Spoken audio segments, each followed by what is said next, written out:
কৃষ্ণ হরিবল ভক্তমন্ডলী, সকল ভক্তবৃন্দের শ্রীচরণে জানাই শত কোটি দণ্ডবত প্রণাম ভক্তি গ্রহণ করবেন। আজকে আমরা আস্বাদন করব পরমেশ্বর ভগবান শ্রীকৃষ্ণের সঙ্গে দেখা করতে হলে কি কি করতে হবে, যা স্বয়ং ভগবান শ্রীকৃষ্ণ তিনি ভগবত গীতায় বলেছেন। আজকে আমরা সেই গুরুত্বপূর্ণ বিষয় সম্বন্ধে জানব এবং আমার একটি ছোট্ট অনুরোধ, আপনারা সম্পূর্ণ ভিডিওটি শ্রবণ করবেন। যারা আমাদের এই চ্যানেলে নতুন রয়েছেন, পরবর্তী কৃষ্ণ সম্বন্ধীয় ভিডিও পেতে চ্যানেলটিকে সাবস্ক্রাইব করবেন। আর যারা সাবস্ক্রাইব করেছেন আপনাদেরকে অসংখ্য অসংখ্য ধন্যবাদ এবং কৃতজ্ঞতা। ভগবত গীতায় 11 অধ্যায় 54 শ্লোকে ভগবান শ্রীকৃষ্ণ অর্জুনকে বলছেন, হে প্রিয় অর্জুন, কেবল অবিভক্ত ভক্তিমূলক সেবার মাধ্যমে আমি তোমার সামনে যেমন আছি তেমন ভাবে বুঝতে পারবো এবং সরাসরি দেখা যেতে পারবো। কেবলমাত্র ওইভাবে তুমি আমার বোধগম্যতার রহস্যে প্রবেশ করতে পারো। পরমেশ্বর ভগবান কৃষ্ণকে কেবল অবিভক্ত ভক্তিমূলক সেবার মাধ্যমে বোঝা যায়। তিনি এই শ্লোকে স্পষ্ট করে ব্যাখ্যা করছেন, যাদের অনুমোদিত ভাষ্যকাররা যারা যে অনুমানমূলক পদ্ধতিতে ভগবদ্গীতা বোঝার চেষ্টা করেন, তারা জানতে পারেন যে তারা কেবল তাদের সময় নষ্ট করছেন।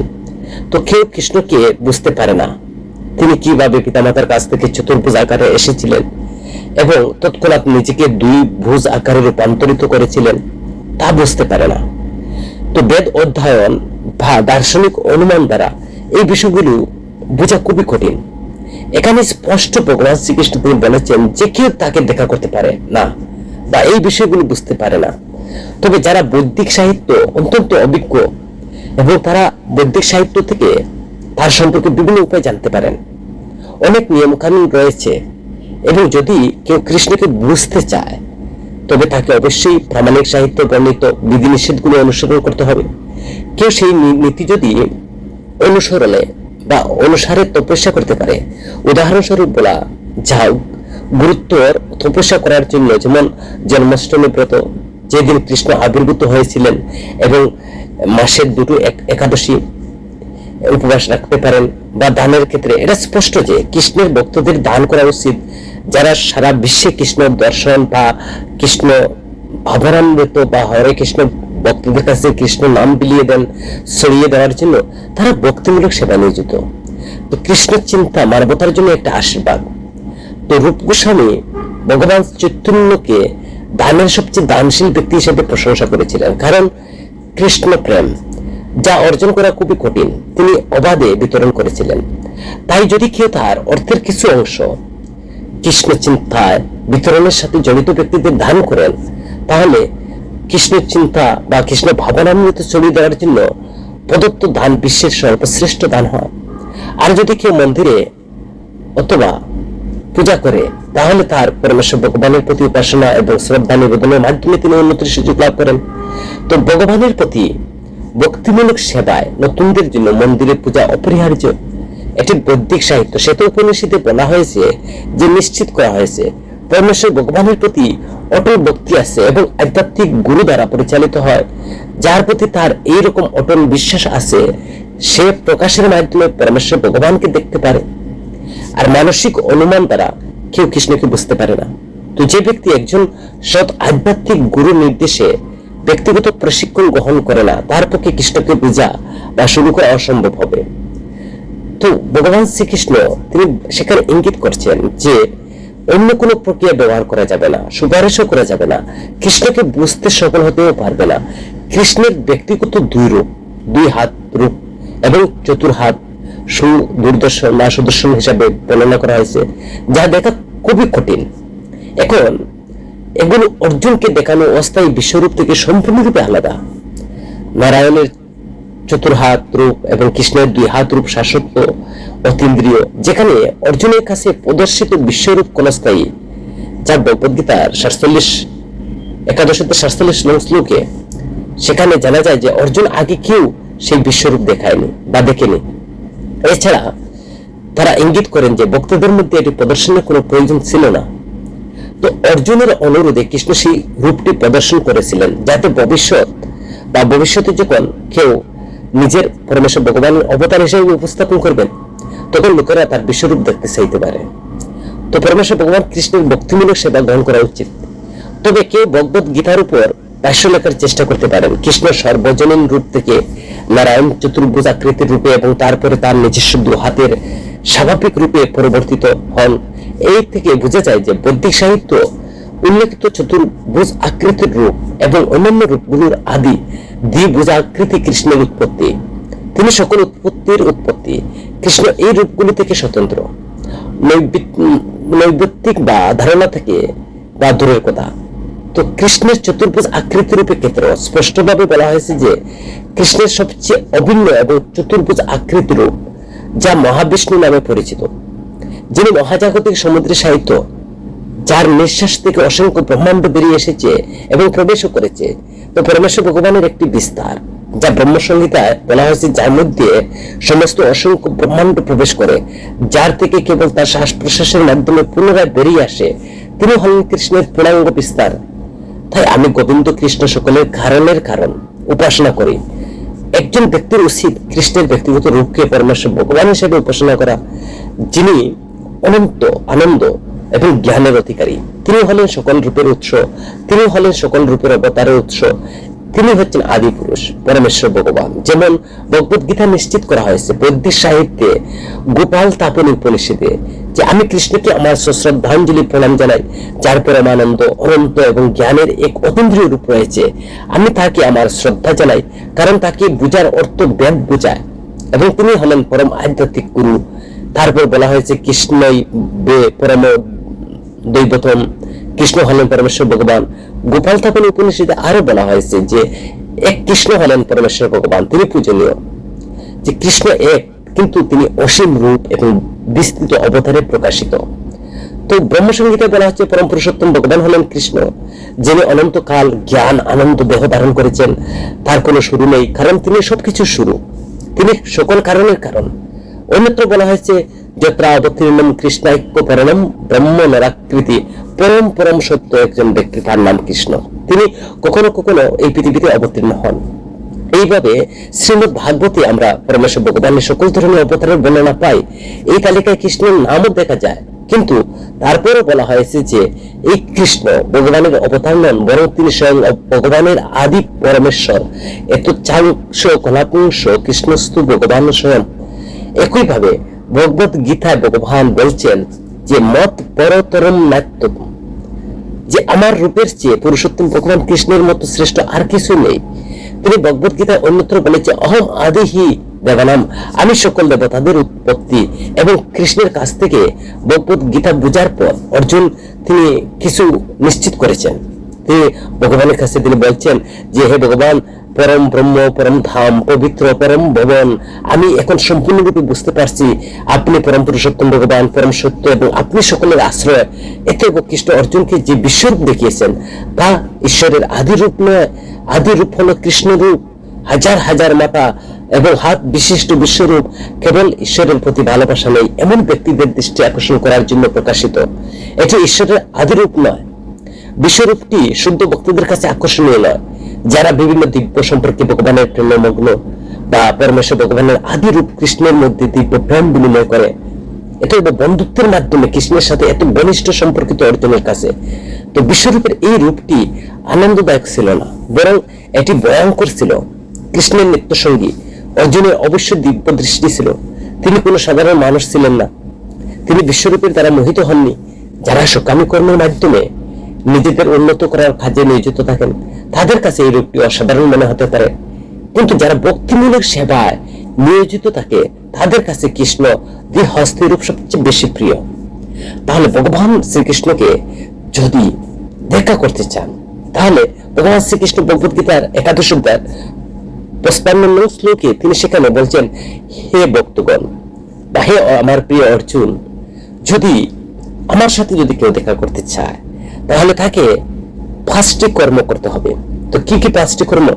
তিনি 11 অধ্যায়ের 55 শ্লোকে বলছেন, মত কর্মকৃত মত পরম, মত ভক্ত সঙ্গ বর্জিত, নির্ভৈরে সর্বভূতেষু যশমম এতি পাণ্ডব।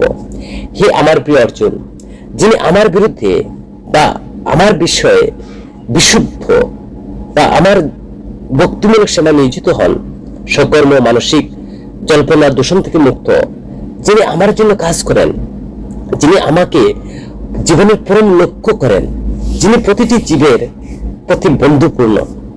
আপনি যদি কৃষ্ণের সাথে দেখা করতে চান তাহলে আপনাকে এই 5টি কাজ করতে হবে।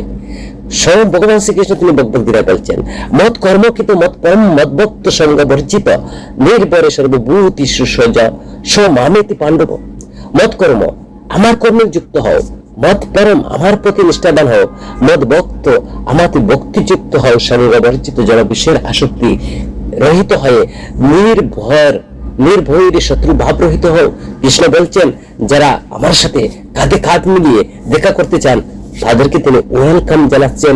এই 5টি কর্ম করতে হবে। মত কর্ম অর্থাৎ কৃষ্ণ এবং কৃষ্ণের সন্তুষ্টির জন্য আপনার সমস্ত কর্ম করতে হবে। মত পরম মানে আমাদের বুঝতে হবে কৃষ্ণ হলেন পরমেশ্বর ভগবান, আমাদের তার মহান অবস্থান তাকে বুঝতে হবে, যা আমরা পূর্ববর্তী শ্লোকে আলোচনা করেছি।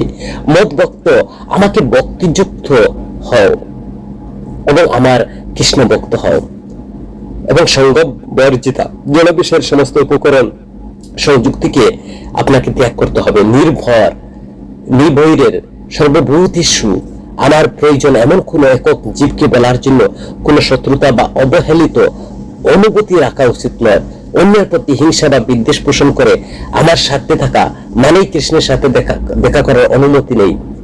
যদি আপনার এই 5টি জিনিস এখানে আমাদের জন্য কৃষ্ণের সাথে যদি আপনার তাকে সেটা করতে পারেন, তাহলে ভগবান বলছেন কৃষ্ণের সাথে দেখা করার একটা ভালো সুযোগ অফার রয়েছে। তিনি অবশ্যই আমাদের কাছে আসেন। যে কেউ আধ্যাত্মিক আকাশে কৃষ্ণের মুখে ভগবানের সমস্ত ব্যক্তিত্বের সর্বোচ্চ তোর কাছে যেতে চান, পরম পুরুষ কৃষ্ণের সাথে ঘনিষ্ঠভাবে যুক্ত হতে চান, তাকে অবশ্যই পরমেশ্বর স্বয়ং এই সূত্রটি গ্রহণ করতে হয়। এতব ভগবদ গীতার সারাংশ হিসেবে বিবেচনা করা হয়। ভগবদ গীতা হলো যে বদ্ধজীবদের উদ্দেশ্যে লেখা একটি গ্রন্থ, যারা প্রকৃতির উপর কর্তৃত্ব করার উদ্দেশ্যে জড় জগতের নিযুক্ত, যারা প্রকৃত আধ্যাত্মিক জীবন সম্পর্কে জানে না। ভগবদ গীতায় দেখানোর জন্য যে কিভাবে একজন ব্যক্তি আধ্যাত্মিক অস্তিত্ব এবং পরম আধ্যাত্মিক ব্যক্তিত্বের সাথে শাশ্বত সম্পর্ক বুঝতে পারে, কিভাবে স্বর্গে ভগবানের ধামে ফিরে যেতে পারে, সেটা শেখানো হয়। এই শ্লোকে স্পষ্ট করে ব্যাখ্যা করেছেন যে কিভাবে একজন ব্যক্তি আধ্যাত্মিক কার্যকলাপের সাফল্য অর্জন করতে পারে, ভক্তিমূলক সেবা করতে পারে। কর্মের ক্ষেত্রে একজন ব্যক্তির উচিত তার শক্তি সম্পূর্ণরূপে এতে কৃষ্ণের কর্ম বলা হয়। কেউ বিভিন্ন কর্মে নিযুক্ত থাকতে পারেন, কিন্তু তার কর্মের ফলাফলের সাথে আসক্ত হওয়ার উচিত নয়। ফলাফল কেবল তারই জন্য করা উচিত। উদাহরণস্বরূপ, কেউ ব্যবসায় নিযুক্ত থাকতে পারে, কিন্তু সেই কার্যকলাপকে কৃষ্ণ চিন্তা রূপান্তরিত করার জন্য। একজন কৃষ্ণের জন্য ব্যবসা করতে পারেন। যদি কেউ কৃষ্ণ ব্যবসার মালিক হন, তাহলে কৃষ্ণের ব্যবসার লাভ করা উচিত। যদি একজন ব্যবসায়ীর কাছে হাজার হাজার টাকা থাকে বা ডলার থাকে, যদি থাকে, এই সমস্ত কিছু কৃষ্ণকে উৎসর্গ করতে হবে বা হয়, তবে সে তা করতে পারে। এটি কৃষ্ণের জন্য কাজ। তাই ইন্দ্রিয় তৃপ্তির জন্য একটা বড় ভবন নির্মাণের পরিবর্তে সে কৃষ্ণের জন্য একটি সুন্দর মন্দির নির্মাণ করতে পারে, আর কৃষ্ণের বিগ্রহ স্থাপন করতে পারে, দেবতার সেবার ব্যবস্থা করতে পারে, যেমনটি ভক্তিমূলক সেবার অনুমোদিত গ্রন্থগুলিতে বর্ণিত করা হয়েছে। এটি কর্ম, কৃষ্ণ কর্ম। তার কর্মের ফলে এবং তার প্রতি আসক্তি হওয়া উচিত নয়, বরং কৃষ্ণকে নিবেদন করা উচিত। কৃষ্ণকে অর্ঘ্য অবশিষ্টাংশ প্রসাদ হিসেবে গ্রহণ করা উচিত। তো কৃষ্ণের জন্য একটি খুব বড় ভবন নির্মাণ করেন, কৃষ্ণের বিগ্রহ স্থাপন করেন, তাহলে সেখানে বসবাস নিষেধ করা হয় না। তবে বোঝা যায় যে ভবনের মালিক হলেন কৃষ্ণ। তো যদি কেউ কৃষ্ণের জন্য মন্দির নির্মাণ করতে না পারেন, তাহলে কৃষ্ণের মন্দির পরিষ্কার কাজে নিয়োজিত করতে পারেন। এটি হচ্ছে কৃষ্ণ কর্ম। কেউ বাগানে চাষ করতে পারে, যার জমি আছে, অন্তত সে কোন দরিদ্র ব্যক্তির একটি নির্দিষ্ট পরিমাণ জমি আছে, সে কৃষককে বা সে কৃষ্ণকে ফুল দিয়ে উৎসর্গ করার জন্য ব্যবহার করতে পারে। কেউ তুলসী গাছ রোপণ করতে পারে। তুলসীর পাতা অত্যন্ত গুরুত্বপূর্ণ। কৃষ্ণ ভগবদ গীতার এটি সুপারিশ করেছেন, পত্র পুষ্প ফলম তম। কৃষ্ণ চান যে কেউ তাকে একটি পাতা অথবা একটি ফুল অথবা একটি ফল, সামান্য জল উৎসর্গ করুক। তো এই ধরনের উৎসর্গের মাধ্যমে তিনি অত্যন্ত সন্তুষ্ট হন। পাতাটি বিশেষভাবে তুলসী পূজায় কেউ তুলসী রোপণ করতে পারে, গাছের জল ঢেলে দিতে পারেন। এইভাবে দরিদ্রতম মানুষও কৃষ্ণ সেবা নিয়োজিত হতে পারেন। কৃষ্ণের জন্য কিভাবে কাজ করা যায় তার উদাহরণ দেওয়া হয়েছে। মত পরম শব্দটি একজন কে বোঝানো যায় যিনি কৃষ্ণের পরম দামে তার সঙ্গকে জীবনের সর্বোচ্চ পরিপূর্ণতা মনে করেন। তো এই ধরনের ব্যক্তি চন্দ্র, সূর্য, স্বর্গীয়, এমনকি এই ব্রহ্মাণ্ডের সর্বোচ্চ গ্রহ ব্রহ্মাণ্ডকে উন্নীত হতে চান না। তার প্রতি কৃষ্ণ কোনো আকর্ষণ নেই। আধ্যাত্মিক আকাশে স্থানান্তরিত হওয়ার প্রতি আকৃষ্ট হন। আধ্যাত্মিক আকাশে তিনি উজ্জ্বল জ্যোতি তেজের নিচে যেতে সন্তুষ্ট নন, কারণ তিনি সর্বোচ্চ আধ্যাত্মিক গ্রহ এবং কৃষ্ণলোক গোলক বৃন্দাবনে প্রবেশ করতে চান। তার সেই গ্রহ সম্পর্কে কোনো জ্ঞান আছে এবং তিনি অন্য কোনো গ্রহের প্রতি আসক্ত নন। মত ভক্ত শব্দটি দ্বারা ইঙ্গিত করা হয়েছে তিনি সম্পূর্ণরূপে ভক্তিমূলক সেবা নিয়োজিত থাকেন। বিশেষ করে 9টি ভক্তিমূলক প্রক্রিয়ার কথা বলা হয়েছে: শ্রবণ, জপ, স্মরণ, উপাসনা, ভগবানের পাদপদ্ম সেবা, প্রার্থনা, ভগবানের আদেশ পালন করা, তার সাথে ভগবানের সাথে বন্ধুত্ব স্থাপন করা, তার কাছে সবকিছু সমর্পণ করা। কেউ 9টি ভক্তিমূলক প্রক্রিয়াটি 8টি, 7টি অথবা কমপক্ষে একটিতে নিয়োজিত হতে পারে। এটি অবশ্যই একজনকে সিদ্ধ করবে। সঙ্গ পরিচিত শব্দটি তাৎপর্যপূর্ণ। কৃষ্ণের বিরুদ্ধে থাকা ব্যক্তিদের থেকে নিজেকে বিচ্ছিন্ন করে রাখা। কেবল কৃষ্ণের বিরুদ্ধে নয়, বরং যারা সকামী কার্যকলাপ বা মানসিক জল্পনার প্রতি আকৃষ্ট। তাই ভক্তির রসামৃত গ্রন্থে বলা হয়েছে যে ভক্তিমূলক সেবার বিশুদ্ধ রূপটি বলা হচ্ছে যে অন্য অবিলাস শীতশূন্য জ্ঞান কর্মাহাব্যনাবৃতম আনুকূল্যেন্য কৃষ্ণ অনুশীলনম ভক্তির উত্তম। রূপ গোস্বামী স্পষ্ট বলেছেন যে কেউ যদি নিঃস্বার্থ ভক্তিমূলক সেবা সম্পাদন করতে চায় তবে তাকে সকল ধরনের জল দূষণ থেকে তাকে মুক্ত হতে হবে। সকামী কার্যকলাপ, মানসিক জল্পনা কল্পনা, আসক্তি বা ব্যক্তিদের সংঘর্ষ থেকে মুক্ত হতে হবে। তো এই ধরনের অবাঞ্ছিত সঙ্গ জড় বাসনার যে দূষণ থেকে মুক্ত হতে হবে। কেউ কৃষ্ণের জ্ঞান অর্জনের জন্য অনুকূল ভাবে কাজ করে তার বিশুদ্ধ ভক্তিমূলক সেবা অনুকূল্যস্য সংকল্প প্রতিকূলেস্য বর্জনম, যে হরি ভক্তি বিলাস পর্যন্ত বলা হয়েছে কৃষ্ণের কথা চিন্তা করো। কৃষ্ণের জন্য অনুকূলে কাজ করা উচিত, প্রতিকূলে নয়। কৃষ্ণ সদা সর্বদা চিন্তা করো। কংস কৃষ্ণের শত্রু ছিলেন, কিন্তু কংসের শত্রু ছিল কৃষ্ণ স্মরণ করেছে। কিন্তু কৃষ্ণের জন্মের শুরু থেকেই কংস তাকে হত্যা করার জন্য নানাভাবে পরিকল্পনা করছে। যেহেতু তিনি সর্বদা ব্যর্থ হন, তিনি সর্বদা কৃষ্ণ কথাই ভাবতেন, তাই কর্ম, আহার, গুণের সময় তিনি কৃষ্ণ চিন্তায় ছিলেন কংস, কিন্তু তার অনুকূল কৃষ্ণ চিন্তায় অনুকূল ছিল না। তিনি 24 ঘন্টা সর্বদা কৃষ্ণ চিন্তা করতেন। তারপর তাকে একটা অসুর হিসাবে বিবেচনা করা হতো। অবশেষে কৃষ্ণ তাকে হত্যা করেন। অবশ্যই কৃষ্ণের দ্বারা তিনি নিহত হন। তো কিন্তু শুদ্ধ ভক্তের লক্ষণ এটি নয়। শুদ্ধ ভক্ত এমনকি মুক্তি চান না, তিনি সর্বোচ্চ গোলক বৃন্দাবনে স্থানান্তরিত হতে চায় না। তার একমাত্র লক্ষ্য হলো তিনি যেখানে থাকেন না কেন তিনি কৃষ্ণের সেবা করতে চান। কৃষ্ণের ভক্ত হয়ে সকলের প্রতি তিনি বন্ধুত্বপূর্ণ। এখানে বলা হয়েছে তার কোনো শত্রু নেই, নির্বৈরের। এটা কিভাবে? কৃষ্ণর চিন্তায় অবস্থিত একজন ভক্তি জানেন যে কেবল মাত্র কৃষ্ণ ভক্তি একজন ব্যক্তিকে জীবনের সমস্ত সমস্যা থেকে মুক্তি দিতে পারে। ব্যক্তিগত অভিজ্ঞতা আছে, তাই তিনি কৃষ্ণ চিন্তা মানব সমাজে প্রবর্তন করতে চান। ইতিহাসে ভগবানের বক্তব্যের এমন অনেক ধরনের উদাহরণ রয়েছে এবং তাদের জীবনে ঝুঁকি রয়েছে। তো সর্বমূলে ভগবানের শত শত এবং হাজার হাজার বিষ্ণু আছেন, কিন্তু একজন ভক্তের কাছে কৃষ্ণের কোন রূপ গুরুত্বপূর্ণ নয়, কেবল দ্বিহাত শ্যাম সুন্দর। ব্রহ্মসংহিতায় বলা হয়েছে যার প্রেম ভক্তিতে কৃষ্ণের শ্যাম সুন্দর রূপের প্রতি আসক্ত এবং তারা সর্বদাই হৃদয়ের মধ্যে তাকে দেখতে পারে এবং অন্যান্য কিছুতে নয়। এতে হবে একজন বুঝতে হবে যে একাদশ অধ্যায়ের যে তাৎপর্য, যে কৃষ্ণের রূপ অপরিহার্য এবং সর্বোচ্চ। এইভাবে বিশ্বরূপের বিশেষ শ্রীমদ ভগবত গীতার একাদশ অধ্যায় বর্ণনা করা হয়েছে। তো ভগবানের কাছে যেতে হলে ভগবত গীতার যে একাদশ অধ্যায় 55 শ্লোক, সেটি কিন্তু আমাদের জীবনের জন্য অত্যন্ত গুরুত্বপূর্ণ। আর এই 5টি কর্ম করতে পারলেই ভগবানের সঙ্গে যে কেউ সাক্ষাৎ করতে পারেন। হরে কৃষ্ণ ভক্ত মন্ডলী, যদি ভিডিওটি ভালো লাগে আপনার পরিচিত 4-5 জন বন্ধু বান্ধবের কাছে ভিডিওটি শেয়ার করবেন। হরে কৃষ্ণ।